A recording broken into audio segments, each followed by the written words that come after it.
items. Are you okay moving along without a break? Board? Okay.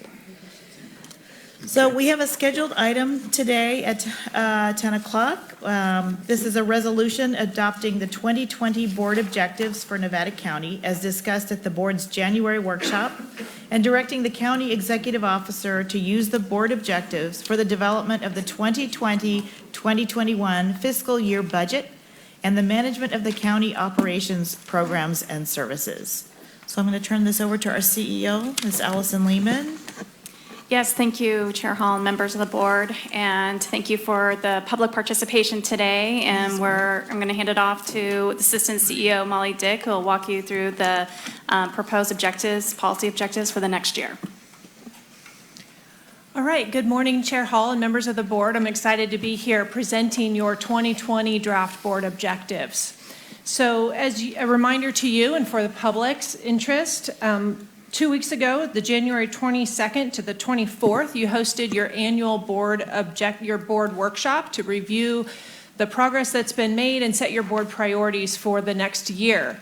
At that workshop, you identified 8 priority objectives, and today I'm going to review each of those objectives and then be available for any questions or comments that you may have.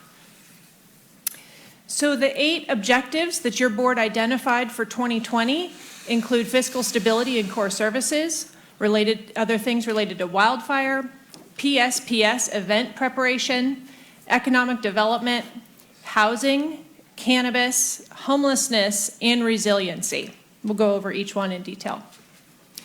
So the first objective is a continuation of a board priority for many years, and that is to maintain the county's financial stability and core services. The second objective is to reduce the loss of life during a wildfire by improving evacuation routes and early warning systems, creating more defensible space around private properties and driveways, building a network of maintained fuel breaks, engaging residents in emergency preparedness and fire-safe stewardship, and enhancing critical infrastructure. Your board's third objective is to provide community leadership to prepare for and minimize the impacts of public safety power shutoff events on residents and local businesses by providing timely and accurate public information, prioritizing and advocating for the hardening of critical public safety and telecommunications infrastructure, and assisting people with disabilities and older adults. I want to make a note on this objective.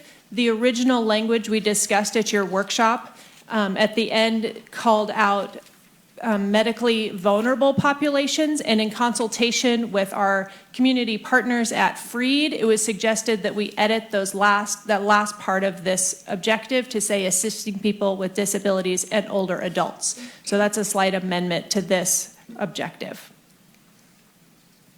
The next objective relates to economic development.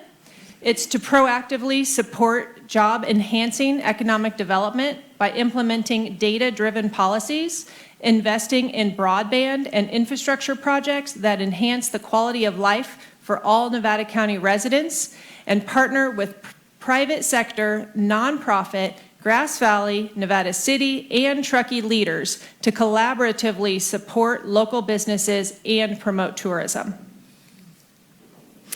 Next, related to housing, your objective is to coordinate with local jurisdictions, developers, and other partners to facilitate the development and access to affordable and workforce housing.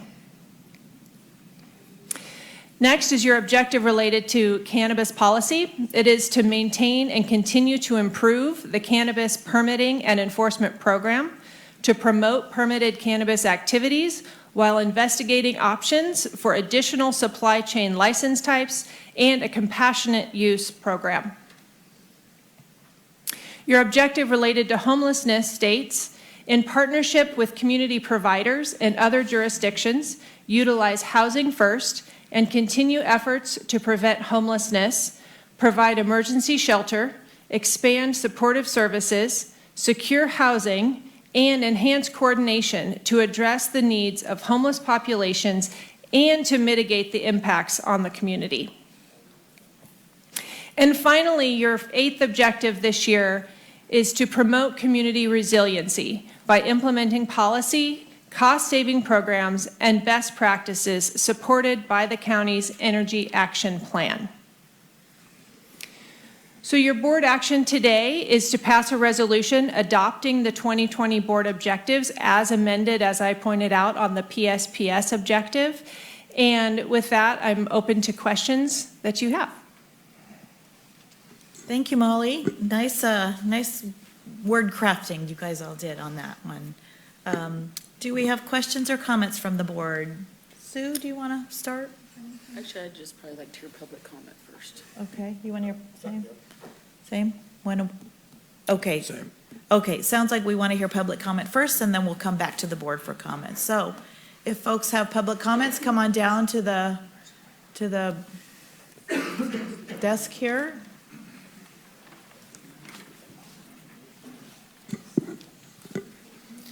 Just to remind folks to please address your comments to the board, and we can follow up by asking Molly to respond.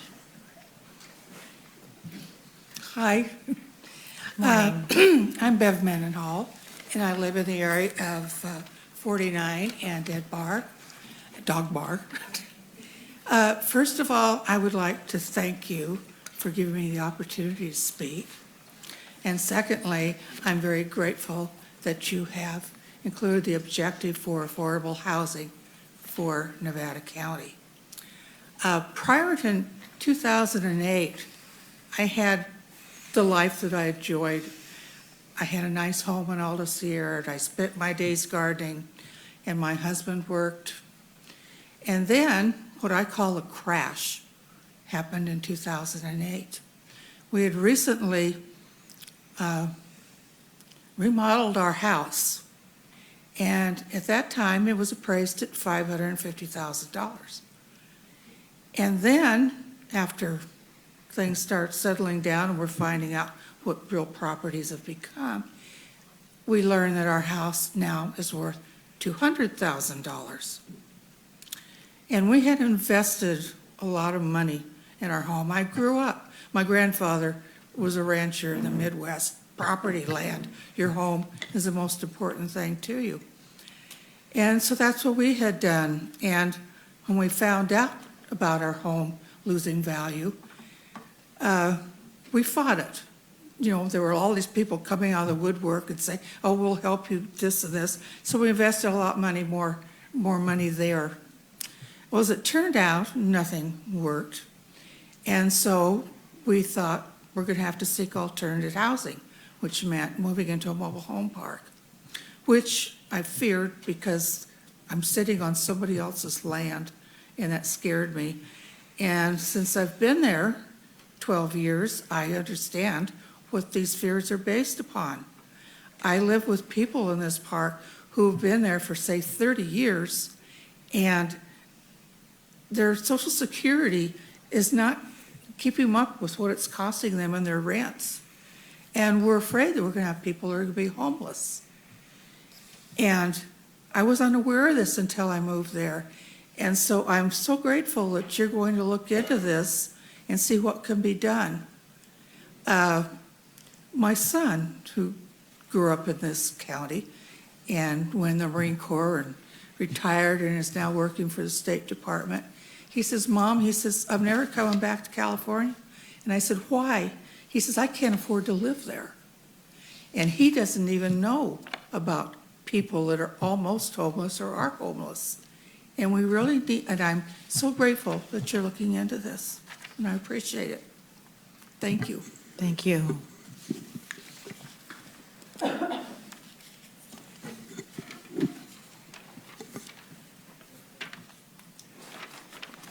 Good morning. My name is Jan Archer. I'm a Grass Valley mobile home owner. I sincerely thank you for addressing the issue of affordable housing in our community. There are two types of mobile home parks, senior and all-age parks. In all-age parks, there are seniors and working families, single-parent families, and couples without children. If the working families lose their homes, they lose their jobs. Moving is a difficult option. I would like to address the senior aspect of affordable housing. We moved into our home about 14 and a half years ago. After retiring, affordable housing fit into our rest of life plan. Now it seems that all is changing rapidly. The cost of continuing in affordable housing is diminishing with the threat of space rent increases more often and much higher, and with the rising cost of food, prescription drugs, healthcare costs, gas and utilities, our hard-earned money is diminishing faster than the money coming in from Social Security and pensions and maybe small, low-paid part-time jobs. It is a struggle for many around us, stressful and even frightening. And if this trend continues in the next short years, many fear being in the same situation. And then comes the loss of income with the sad loss of a spouse, and then the prospect of losing one's home. If we could move our mobile homes, they're not movable. The cost is prohibitive, and where would we move to? We can't sell them. No one wants the uncertainty of ever-increasing space rent. Our friends and neighbors live in fear of losing their hard-earned income by being forced into economic eviction and ultimately to homelessness. For many, the stress and uncertainty is unbearable, adding to the fear of diminishing health and homelessness. We've all worked hard all of our lives for this. No one expects life to be fair. This situation is proving to be true. I very much appreciate that you are looking at this need for protecting existing affordable housing and for looking at the option of increasing availability. Thank you for your time. Thank you, Ms. Altra.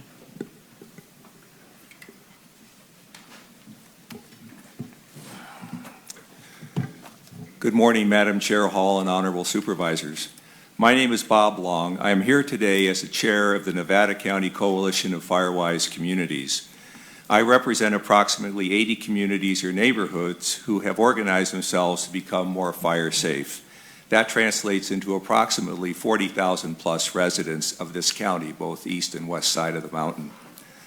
One reason the coalition was formed in 2017 was to serve as a voice of the people to our government and fire agencies.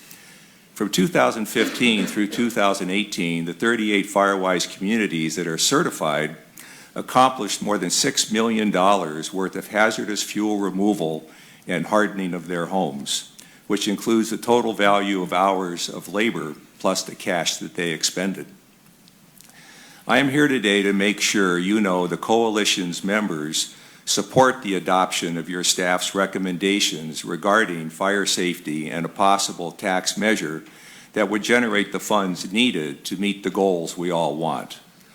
The coalition has worked with Caleb Dardig in the past few months to determine what the priorities are for the Firewise community members. We were very happy that your staff used the information from our survey as the basis for their recommendations for your board's fire safety, for their recommendations to your board about fire safety and project priorities at your January workshop. I am here to assure you of our help during the next few months while developing the goals and budget as directed by the board in the areas of safe evacuation routes, hazardous space maintenance around residents, and green waste removal. The coalition is here to support this much needed work. If your decision involves a tax measure, we will publicly support the campaign and lobby for its success. Thank you for this opportunity to show our support. Thank you, Mr. Long. That's very helpful.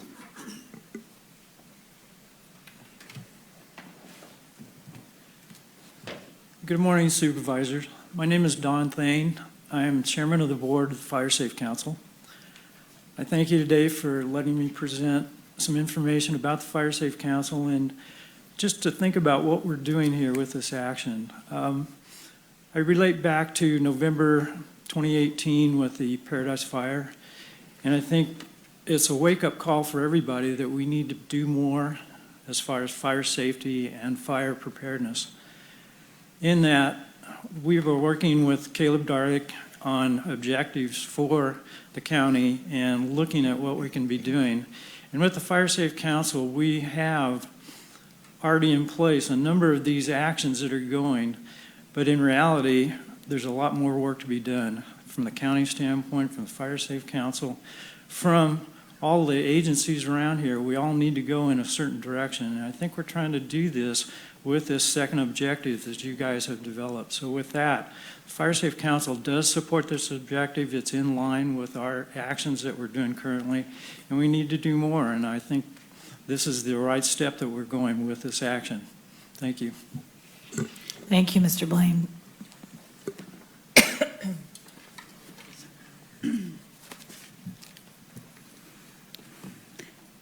Good morning, Board and Chairwoman. It's great to be here today. So I wanted to, my name is Anna Acton with Freed Center for Independent Living. We're a local disability and aging resource center. So I'm here in support of your 2020 board policy objectives. I'm going to speak mainly to emergency preparedness and PSPS events, but I want to note that and kind of recognize a couple of the speakers before that were talking about affordable housing. Those are the stories that Freed hears every day around people at jeopardy of losing their housing and who are struggling to make ends meet. We work very collaboratively with Hospitality House around the homeless initiative, and we are seeing more and more seniors, many people with significant disabilities that are part of our homeless population. And so it's really great to see that as an objective, and I think we really can work collaboratively to help address those issues. I want to speak to the emergency preparedness and PSPS issues. This has been something that's been literally taking over our organization's life over the last couple of years. I feel like it started with Oroville Dam, where there was mass evacuation to our area, and then we had the series of wildfires, the campfire, and then more recently the PSPS events. So people with disabilities and older adults are 2 to 4 times more likely to die in a disaster. This is what got Freed's attention to really put it as a strategic priority for our organization. People with disabilities are more likely to encounter barriers to accessing disaster services, including during emergency notifications, evacuations, sheltering, response, housing, throughout the entire long-term recovery process. And we also see that people have an increased risk of institutionalization during a disaster or after a disaster, where they end up in a higher level of care, a nursing home, and then have a harder time making it back out back to the community. We did a survey in California recently with our statewide association to identify the top needs of people with disabilities during disasters or power shutoffs. The top barriers included accessible transportation, specifically to be able to evacuate or to be able to get to power when there's power outages, backup battery or generation devices for people to power essential life-saving medical devices or durable medical equipment. People needed disaster preparedness kits and a temporary place to stay, especially during a power shutoff.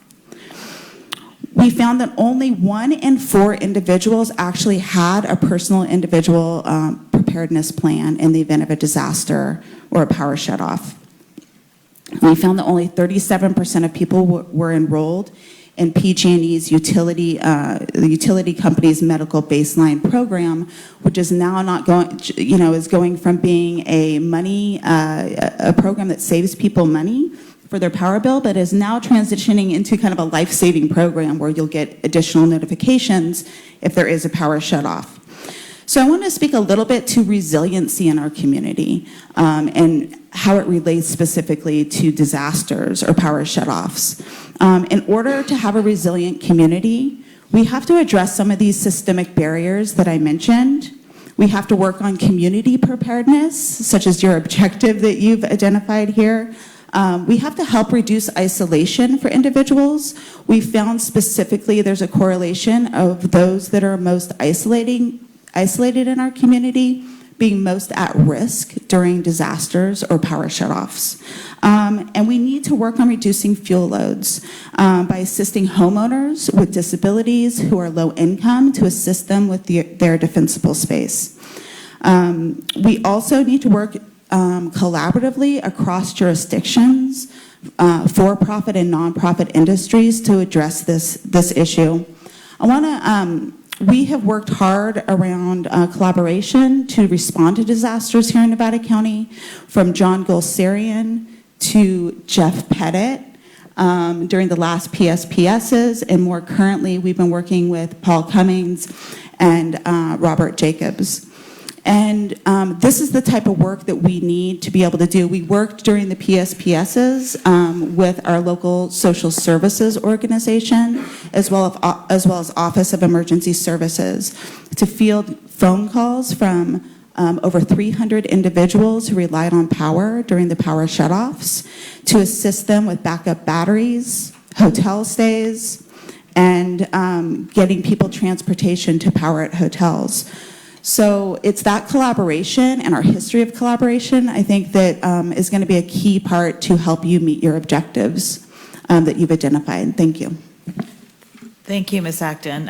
I think we agree. We're grateful to the services you've provided the community and look forward to future collaboration. Good morning. I'm Nancy Baglietto, Executive Director of Hospitality House, and I would like to start off by acknowledging Hospitality House's gratitude for the board's continued focus and prioritization on homelessness. I was looking over the objective, and I really thought that your opening phrase about in partnership with community providers and other jurisdictions was really been apt for the work that we have been doing in collaboration with the county. Under your collective leadership, I think the county's done a marvelous job of working with social service providers like Hospitality House to not just note homelessness as an objective on letterhead, but actually to address it with permanent solutions. Our mutual goal remains a work in progress, as housing is the primary linchpin to solving the crisis that we're in right now. But while we continue to work together on a variety of projects, I want to share my deepest appreciation for the county's steadfast support of Utah's Place, our emergency shelter, as it remains Nevada County's only year-round emergency shelter for the general homeless population. Our community, this community, understands the importance of maintaining our shelter while we still work on permanent solutions being forged. Given the recent funding changes and reductions at the federal and state levels around shelter, Hospitality House has had to work more than ever, not only with the county and deepening those relationships, but also with the City of Grass Valley and our fellow nonprofit agencies and the thousands of donors and volunteers who generously provide about $1 million a year in private support to help make our public-private partnership successful. Without us all working together, none of this work would be possible. And I'd like to take a moment to acknowledge each of you personally, as well as the county staff, for its unwavering commitment to our common mission to solve homelessness with productive, professional, and heartfelt tenacity. These folks include Allison Lehman, Molly Dick, Ryan Groover, Mike Dent, Phoebe Bell, Sheriff Shannon Moon, Sean Scales, Mike Ertola, Daryl Quinn, Robin Van Valkenburg, Priya Canal, Jennifer Turhorse, Brendan Phillips, Daryl Quinn, Jill Blake, Amy Arani, Allison Dobbins, Suzanne Doyle, and Taylor Wolf. I am sure that I have left people off. I'm sure of it. I always have to apologize publicly when I do this, but I just really want to shout out to these county people who really are our advocates, are in our camp, and help us to move the needle.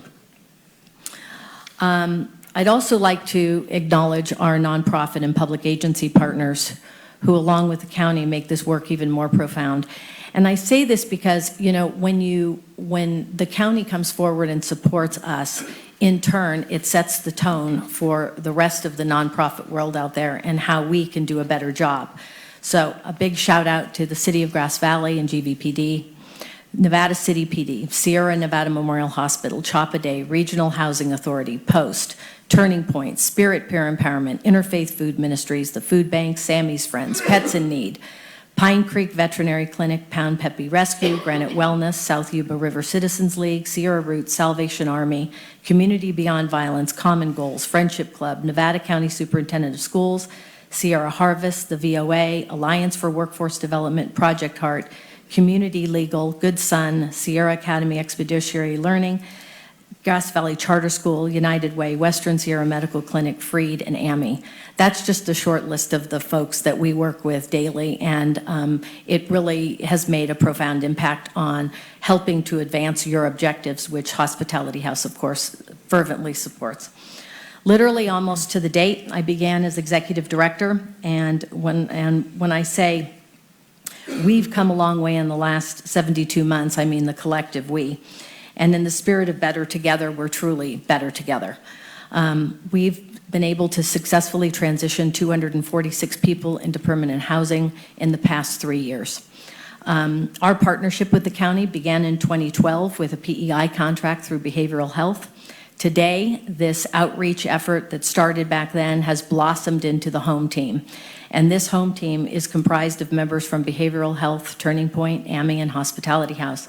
And the stellar and compelling work has captured even the attention of our governor. Mike Dent worked very hard in 2017 to get Hospitality House connected with CalFresh. And in recent years, our joint efforts have included opening an outreach dorm, low barrier shelter, recuperative care program. And this is part of Housing First, also part of your objective. Several months ago, we expanded our program for the PET program. And we're poised to seek additional grant funding for that as well. I'm going to move through this. We've also been able to launch the Adult Reentry Grant Program in partnership with Probation, the CMSP program to connect homeless people with medical homes, Breaking Barriers to Employment Initiative with the Alliance for Workforce Development, and the Homeless Access Transport Van. So those are just some of the things I know on the horizon. We have a navigation center. We have 40 units of permanent supportive housing that we're really looking forward to getting done. And I just am grateful that you have made homelessness one of your top priorities. Thank you. Thank you, Ms. Baglietto. Thank you for your leadership and your great collaboration on this issue, and also for acknowledging the wonderful work that our staff has done as part of this. Good morning, Chair Hall, morning. members of the board. That's a tough act to follow right there with Ms. Baglietto, but I pretty much was going to echo everything she said. Can you identify yourself for sorry, us, sir? sorry. Gus Becerra, Thanks, Executive Gus. Director, Regional Housing Authority. We work in 4 counties, including Nevada County. My jaw just dropped it, the wonderful speech Ms. Baglietto gave. But we are, of course, very thankful for affordable housing being one of the prime objectives of this board. You could clearly hear it, from the public's point of view that it is a high priority. And so we're very glad to see that objective continues. You can't build it, fast enough. Now, we are involved with some projects that we've partnered with the county, with Hospitality House as well.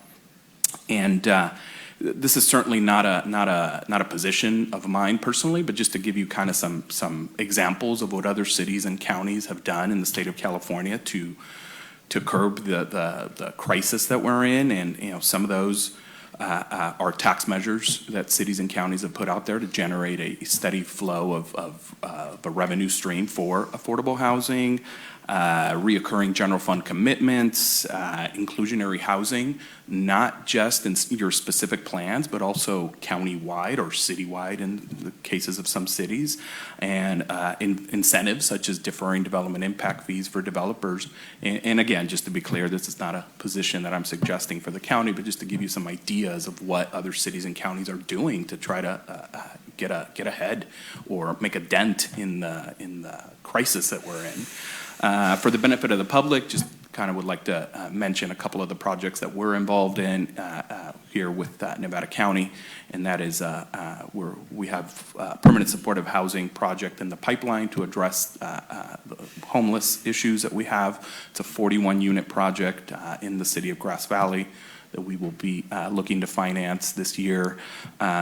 We are 5-6 weeks away from closing the construction financing on a 31-unit senior housing project. I could also definitely hear from the public that that is a big concern. So that is in Penn Valley, the Lone Oak Apartments. So we'll be breaking ground on that project in April.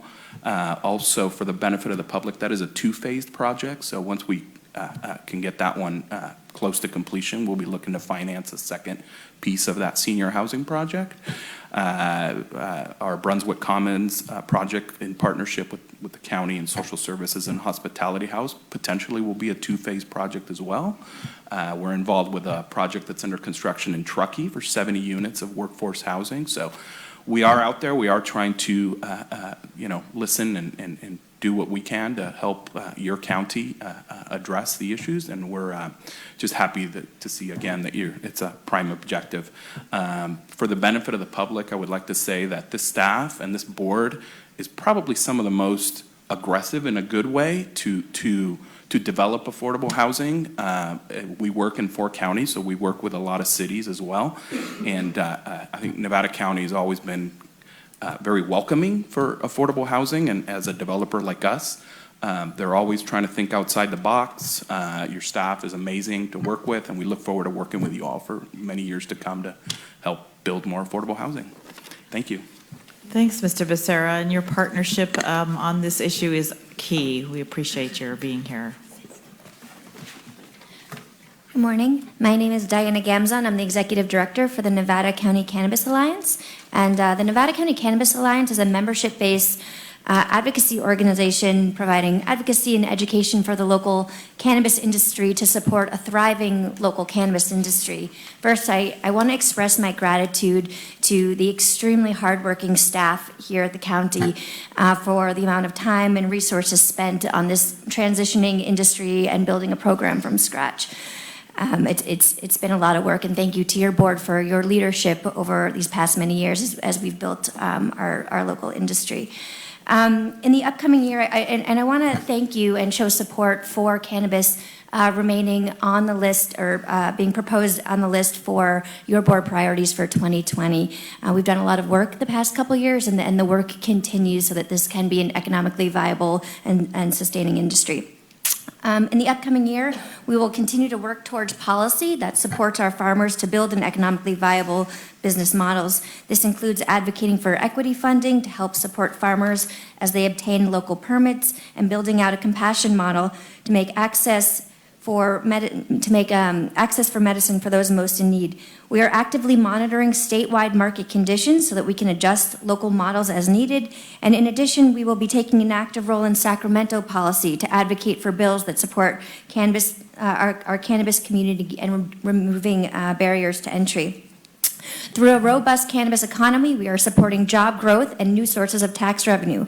Our 2020 policy priorities include adding new license types to our ordinance, developing local equity programming, continuing to streamline the permit process, and ensuring our county's policies support the emerging local cannabis industry and staying competitive in this highly volatile marketplace.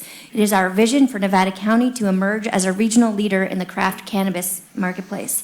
I will say that the cannabis priority on your list is intrinsically linked to the board priority to proactively support job-enhancing economic development. It is just, I need to put it out there, the realities on the ground of what the cannabis industry looks like statewide. This is an emerging and extremely young industry, and in our community here, the legal cannabis farmers are facing the reality of an incredibly oversaturated market, effects of high state taxes, strong competition, and lack of retail access around the state. These realities have made operating a cannabis business significantly challenging, and yet we have I think it's close to 90 farmers that are moved through the process or in the process for 2019, and we expect even more for 2020.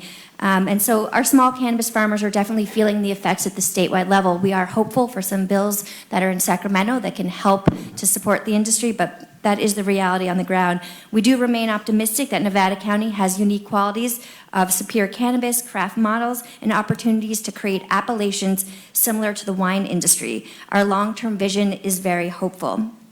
I'm here to continue to support cannabis in the upcoming year. The Nevada County Cannabis Alliance is your partner. We will continue to provide resources. We continue to host our monthly Get Legit workshop series. We have implemented a buddy program to help incoming cannabis farmers partner with farmers who have been through the permit process. So we will continue to provide those resources to the community. Thank you for your support.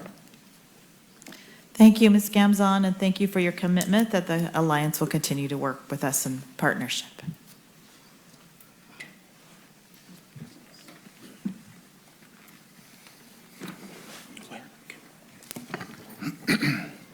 Well, good morning, Madam Chair and members of the board.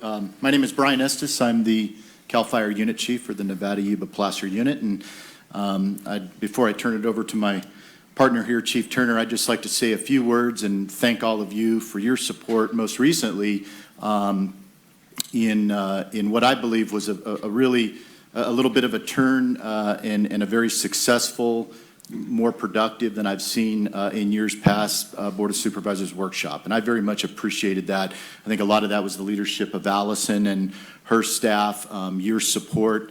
But I felt very positive about the outcomes of that and what we're going to talk about here very briefly.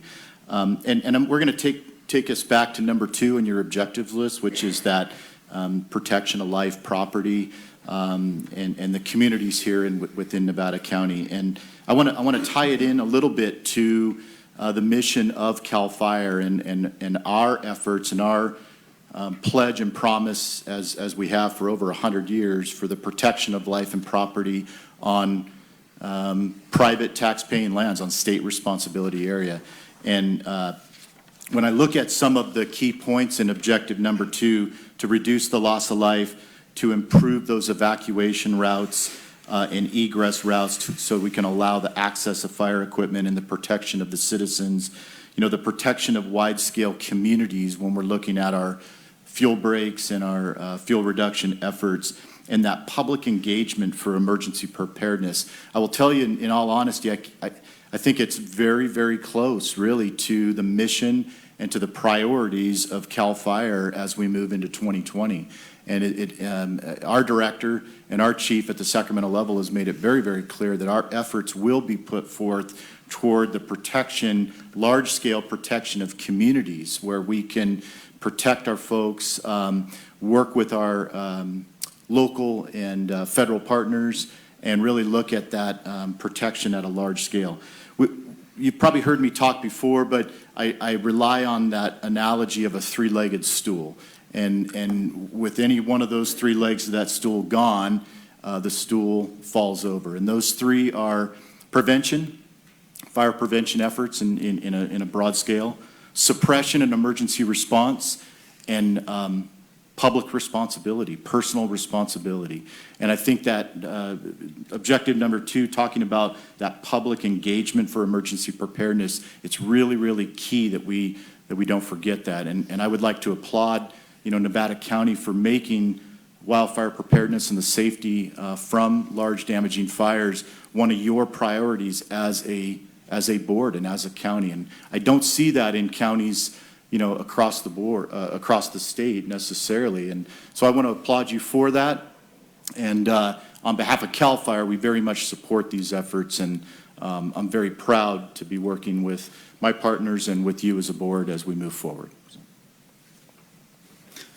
Good morning, Madam Chair, Hall, honorable supervisors. My name is Jim Turner. I'm the Fire Chief of Nevada County Consolidated Fire District, a local fire district here that serves approximately 35,000 of our citizens within western Nevada County. 34 years ago, I took the oath to serve this community and protect the citizens of this wonderful community, and I take that very close to my heart. It's a robust goal that I have, and when you have something that is so robust, it makes it so much easier when you have cooperation with other agencies. And I want to commend this Board of Supervisors, the CEO's office, our allied agencies and the nonprofits that we have come together on something that has been expressed as the voice of the community with wildfire concerns within Nevada County. Our agency 100% supports moving forward in doing all that we can to provide a safer living condition for this community, ensuring that we have homes and jobs in place throughout these critical fire seasons. I look back and I think about it was once said that if we are together, we can achieve anything. If we are divided, we will fail. This is the first time in my career that we have come together as strong as we have in such a robust plan that I think we can achieve. So I commend this board, the citizens, for speaking up, voicing their concerns, and not letting it fall upon deaf ears.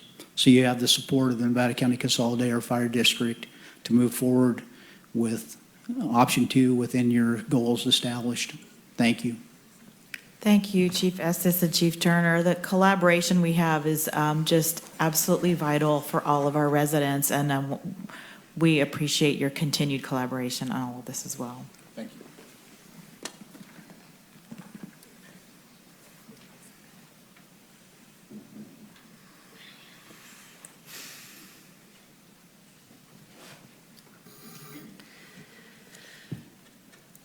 Good morning, Madam Chair Hall and Honorable Supervisors. I want to thank you for your efforts to address wildfire preparedness and prevention. We've enjoyed proximity to the air attack base for some time now. I'm sorry, could you introduce yourself for us, Oh, please? I beg your pardon, I forgot. Thank you. I was so nervous. It's all right. My name is Julie Siegenthaler, and I'm a secretary in the Board of Directors of Fire Safe Council in Nevada County. Thank you. Beg your pardon.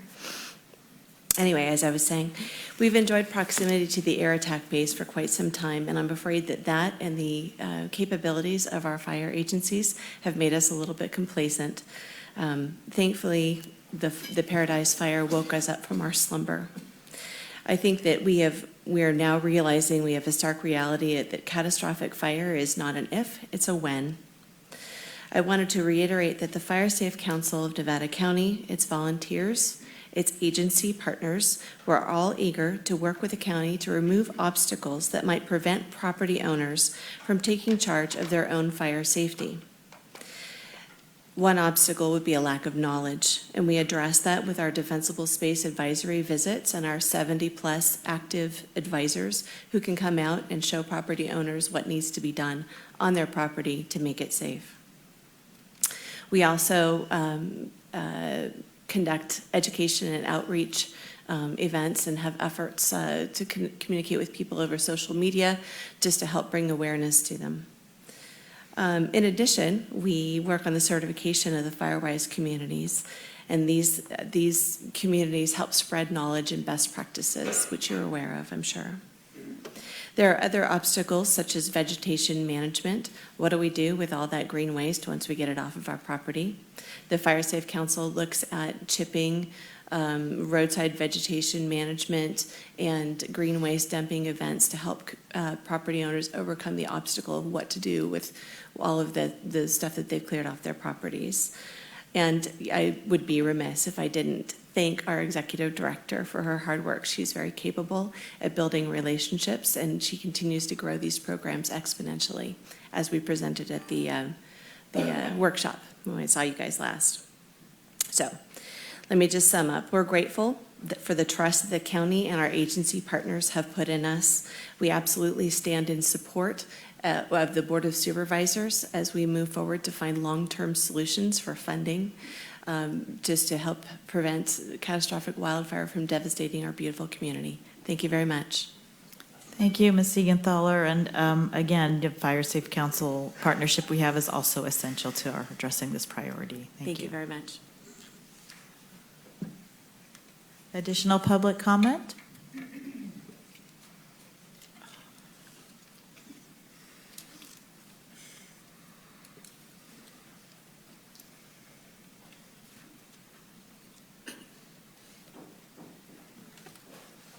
Matthew Coulter, Nevada County. Could you put up the slide with the 8 talking points on it, please?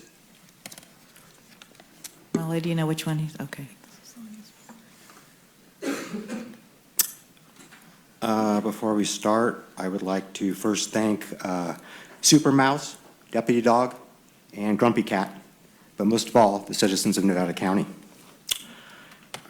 The Fire Safe Council. Grass Valley City is not working with the Fire Safe Council within the city limits. People are piling dry brush in their yards. We need green waste desperately. When the governor was here for Spirit House, and that fiasco went on, which some of you I'm sure were there for, then he went over to Hospitality House, known as on the street as Hostel House. The next day, one of the clients tried to burn down Spirit House. The type of people that the governor wants to ship here are not the cream of the crop. One gentleman I met at Spirit House had just got out of jail after 35 years.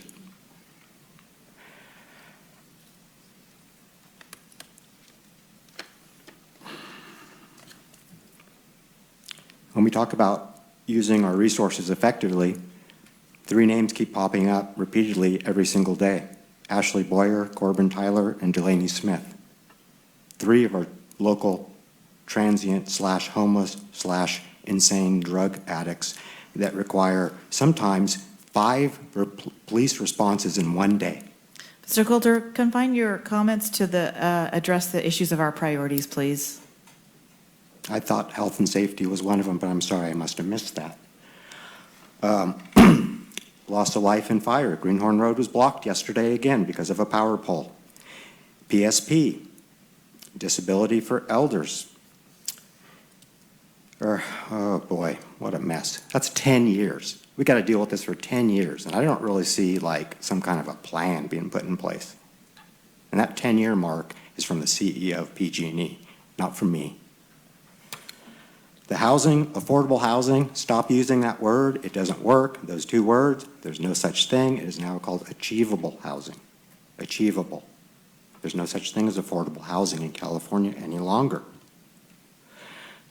How many 100% legal farms do we have for cannabis in the county?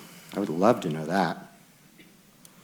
And where's the homeless shelter in Grass Valley? Salvation Armory will no longer open.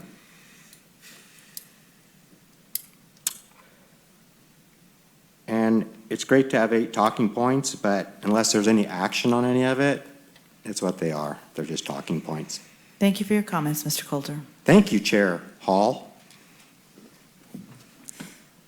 Are there any additional public comments on the priorities that the board is looking to adopt for 2020-2021? Lee French, Alta Sierra Property Owners Association. I'd like to thank the board for all of their support in the fire situation, which is really a hot topic, so to speak. I really appreciate the fact that it's been brought up to the level where everyone is so aware and becoming more aware of it daily. And in Alta Sierra, we have done many things to pull awareness together and to create a viable evacuation effort and to talk to each other. And I want to thank Ed Schofield for being at a meeting the other day where we were talking about evacuation, how to talk with neighbors, and it wasn't clean up your yard. It was the thing about the fires down the street. Are you prepared? How do you get prepared? And how do you take care of your neighbors in doing that? We had Virginia, I believe it was, I can't remember her last name, from Penn Valley, who had done a lot of work on this and was very helpful. And we are working together.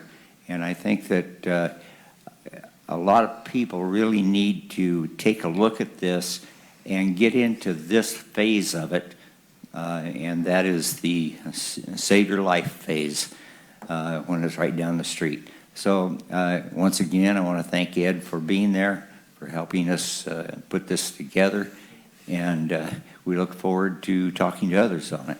Thank you very much. Thank you, Mr. French.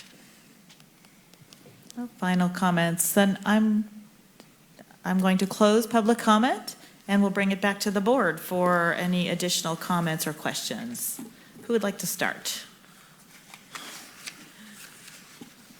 Well, I don't know what to say. I think the public has pretty much said it all. And I do feel pretty confident that we really did address the needs of the county, because we haven't had anybody come up here and say, oh, look, you missed this one. So I really appreciate everybody being here at this this workshop, and in some ways, every one of you were within our planning workshop too. So I just say thank you. I don't have much to add to this. Ditto. That'll be it. Well, I would say the same, and I think what really is moving is to see the collaboration that comes from the community as we work through these things. So thank you all for being a part of this, because, you know, you hear about this, we can't do this alone. This is all about us being a community, so kudos to you. And staff, thank you. Their report was fabulous. I missed most of the workshop and appreciated the time that went into getting me up to date. Jeff did a fabulous job, Molly. So my voice was heard from District 4, and that was very important to me. So again, thank you all. This is a community. We are so amazing as a community, and my heart feels really full that I get to be a part of this group. So thank you all so very, very, very much. People that showed up here, Bob and the Fire Safe Council, and nervous Julie coming up here and speaking. But Anna, I'm glad you recognize, you know, the real needs as far as the vulnerable population, because I think your presentation was very well received and very powerful. So thank you very much for doing that. I have a sister who's a quadriplegic, and I understand, you know, the difficulties and the challenges there that she has to go through, even though she's become very successful, a lot more successful than I have been.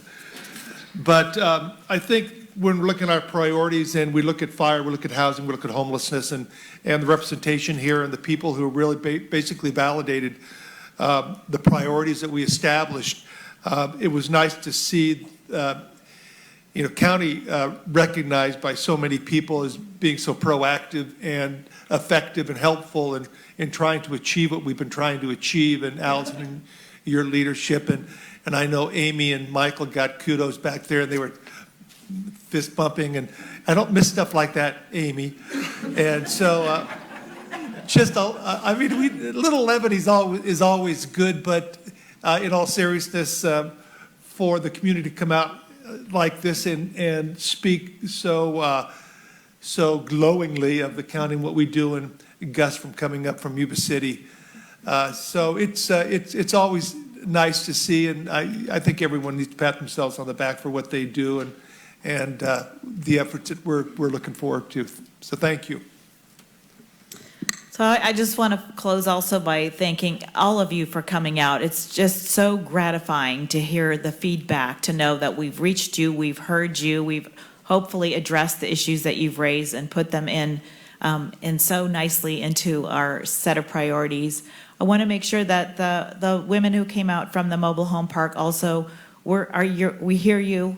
We know that's an issue. We're looking at the issues of preventing future homelessness, and that's going to be some of the work we're going to be doing, is to looking into what the county can do.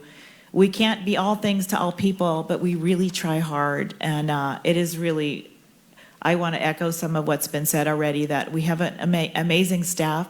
They don't always get to hear from folks in the community what a good job they're doing. They're usually hearing the complaints, but they do a good job, and it's great that they can hear that from you.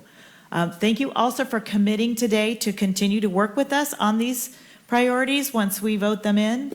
It's going to be a lot of work, and there's no way we can do it without all of our partnerships in the community. So appreciate that very much. And with that, does Allison Lehman, do you have any comments you want to make? Final comments? No, thank you for the board for your leadership, and we're looking forward to the adoption of the priorities for this year. Great. So do I hear a motion to So adopt moved. the priorities as amended? Second. Moved by Dan, seconded by Sue. District 5, Yes. District 2, Yes. District 4, Yes. District 3. Yes. District 1. Yes. All right, very good. Thank you, everyone, for coming out for this item.